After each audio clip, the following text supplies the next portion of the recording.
tropa na kasama din sa mga nanliligaw dun sa taga-katapat namin na building. At simula nung napasagot na nila yung mga nililigawan nila sa kabilang building, ay dito na nagsimula yung mga hindi inaasahan na pangyayari. Oy Rio, single ka pa, di ba? Ha? Bakit? Ngiting may binabalak kayo ah. Di pre, baka gusto mo kasi magka-jowa. Hehe. Kaya nga pre, may rereto kami sa'yo. Sira ulo, hindi naman ako nagpapahanap ng jowa. Yung naging GF kasi nung dalawa kong tropa mga repa ay magkaibigan at meron pa silang isa pang kaibigan na babae at yun ang nirereto ng dalawa kong tropa sa akin. Ano pre, gawin mo ng GF para pa magde-date ay magkakasama tayong tatlo. Kaya nga pre, ay pas ako dyan mga pre. Sinabogart na lang total naman jowa na yung mga yun. Sira ulo, ikaw nga yung gusto.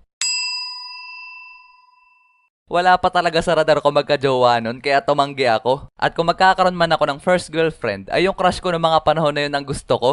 At pagkatapos nun, ay biglang kumalat yung balita na nagkakagusto daw sa akin si Moana. Di niya tunay na pangalan.